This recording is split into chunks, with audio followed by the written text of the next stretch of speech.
ആചാര്യ T V Hindu ആചാരങ്ങളെയും അനുഷ്ഠാനങ്ങളെയും കുറിച്ച് കൂടുതൽ അറിയാൻ ഈ ചാനൽ സബ്സ്ക്രൈബ് ചെയ്യുക. എൻ്റെ ജ്യോതിഷ പ്രോഗ്രാമിലേക്ക് എല്ലാവർക്കും സ്വാഗതം.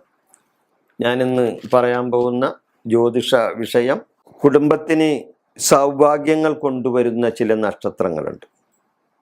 അതാണ് വിഷയം. കുടുംബത്തിൽ സൗഭാഗ്യങ്ങൾ കൊണ്ടുവരുന്ന നക്ഷത്രങ്ങൾ. അങ്ങനെ കുടുംബത്തിൽ സൗഭാഗ്യങ്ങൾ കൊണ്ടുവരുമ്പോൾ അച്ഛനും അമ്മക്കും കുടുംബത്തിനുമാണ് അവർ ആ സൗഭാഗ്യങ്ങൾ കൊണ്ടുവരുന്നത്. അങ്ങനെ ചില നക്ഷത്രക്കാരുണ്ട്. അപ്പോൾ ചോദിക്കുമ്പോൾ മറ്റുള്ള നക്ഷത്രക്കാർ കുടുംബത്തിന് സൗഭാഗ്യം തരൂല്ലെന്ന്. ഇല്ലെന്നൊന്നും ഞാൻ പറയാനല്ല. എല്ലാ നക്ഷത്രക്കാർക്കും അതിൻ്റേതായ ഗുണങ്ങളുണ്ട്, ദോഷങ്ങളുണ്ട്. എന്നാൽ ചില നക്ഷത്രക്കാർക്ക് ചില ഗുണങ്ങളുണ്ടാവും. ചില ആൾക്കാർ പറയണ്ടല്ലോ, അവൻ ജനിച്ചതിന് ശേഷമാണ് ആ കുടുംബം രക്ഷപ്പെട്ടത് ഇല്ലേ? ചില കാരണന്മാർ പറയും, ചില ആൾക്കാരൊക്കെ പറയും അവൻ്റെ ജനനം കൊണ്ടാണ് ആ കുടുംബം രക്ഷപ്പെട്ടത്.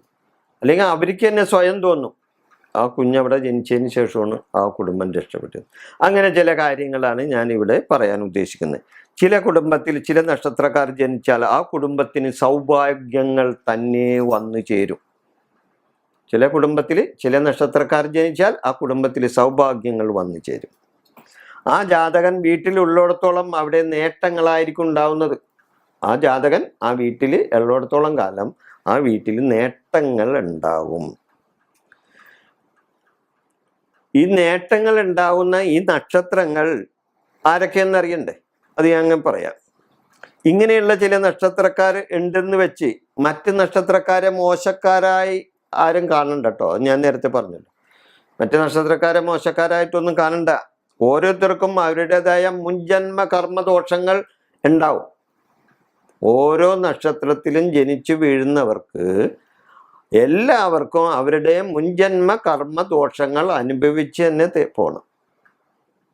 അപ്പം മുൻജന്മത്തിൽ നല്ല കാര്യങ്ങൾ ചെയ്തിട്ട് വന്നിട്ടുള്ള ചില ആൾക്കാർ ചില നക്ഷത്രങ്ങളിൽ ജനിച്ചാൽ അവർക്ക് നല്ല ശ്രേയസ് ഉണ്ടാവും. ആ കുടുംബത്തിന് സുഖം ഉണ്ടാവും, സുഖ സൗകര്യങ്ങൾ വന്നു ചേരും. അതുവഴി അവരുടെ മാതാപിതാക്കൾക്കും നേട്ടങ്ങൾ ഉണ്ടാവും. അതിൻ്റെ മേന്മ കൊണ്ടാണ് ചില നക്ഷത്രങ്ങളിൽ ചില ജനിക്കുന്നത്. അതായത് കഴിഞ്ഞ ജന്മത്തിലുള്ള അവരുടെ പ്രവൃത്തിയുടെ മേന്മ കൊണ്ടാണ് ഇവർ ഈ നല്ല നക്ഷത്രങ്ങളിൽ അല്ലെങ്കിൽ നല്ല ഈ പറഞ്ഞ നേട്ടങ്ങൾ ഉണ്ടാവുന്ന നക്ഷത്രങ്ങളിൽ വന്ന് ജനിക്കുന്നത്. ആ നക്ഷത്രങ്ങൾ ഏതൊക്കെയാണെന്നാണ് നമുക്ക് ചിന്തിക്കേണ്ടത്.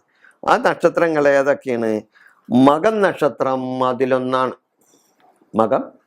മകം നക്ഷത്രം നല്ല നക്ഷത്രവും. ഒരു മകം നക്ഷത്രം ആ കുടുംബത്തിൽ ഒരു കുഞ്ഞ് ജനിച്ചെന്ന് വെച്ചോ, ആ അതിന് നേട്ടം ഉണ്ടാവും. നിങ്ങളൊന്ന് പരീക്ഷിക്കുക നോക്കാനല്ല, നിങ്ങൾ ഒന്ന് അന്വേഷിച്ച് നോക്കൂ.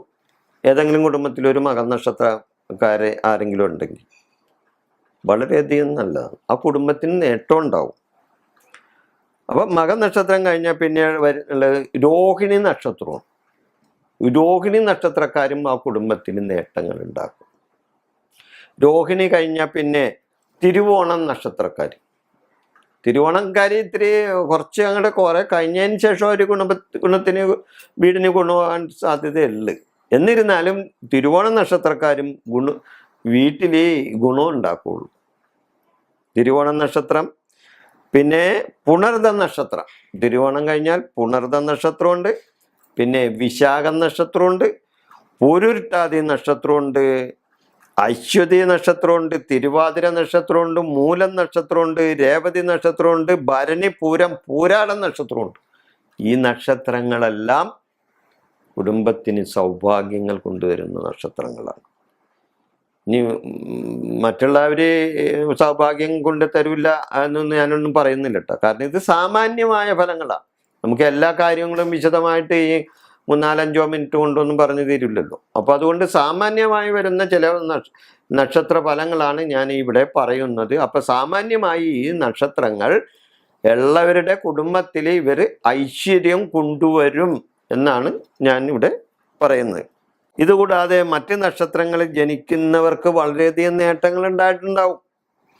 അവരൊന്നും അവരുടെ വീടിന് ഗുണം തരില്ല എന്ന് ആരെങ്കിലും ചിന്തിച്ചു പോയിട്ടുണ്ടെങ്കിൽ അത് തെറ്റാണ്. അതുകൊണ്ടാണ് ഞാൻ നേരത്തെ പറഞ്ഞത്, ഒരുത്തൻ ഒരു നക്ഷത്രത്തിൽ വന്ന് ജനിക്കുന്നതും ആ സമയത്ത് ജനിക്കുന്നതും അവൻ്റെ തലവര വരുന്നതും അവന് തലക്കുറി വരുന്നതും എല്ലാം അവൻ്റെ മുജ്ജന്മ കർമ്മ പുണ്യപാപ കർമ്മങ്ങളുടെ ഫലമാണ്. കഴിഞ്ഞ ജന്മത്തിൽ ചെയ്തിരിക്കുന്നതിൻ്റെ പുണ്യപാപ കർമ്മങ്ങളുടെ ഫലമായിട്ട് അവൻ നല്ലൊരു നക്ഷത്രത്തിൽ ഈ കുടുംബത്തിൽ വന്നു ചേരും. വന്ന് പ്രസവിച്ച് കഴിഞ്ഞ് അവിടെ ജന്മം കൊണ്ടു കഴിഞ്ഞാൽ ആ നക്ഷത്രക്കാർ ആ വീടിന് ഐശ്വര്യം കൊണ്ടുവരും. അതുവഴി അവരുടെ മാതാപിതാക്കൾക്കും ഐശ്വര്യം കൊണ്ടുവരും. ഈ വിഷയം ഞാനിവിടെ അവസാനിപ്പിക്കുന്നു. നിങ്ങൾക്ക് നന്ദി, നമസ്കാരം. ഹിന്ദു ആചാരങ്ങളും അനുഷ്ഠാനങ്ങളും അടിസ്ഥാനമാക്കിയുള്ള കൂടുതൽ വീഡിയോകൾ കാണുവാൻ ഈ ചാനൽ സബ്സ്ക്രൈബ് ചെയ്യുക.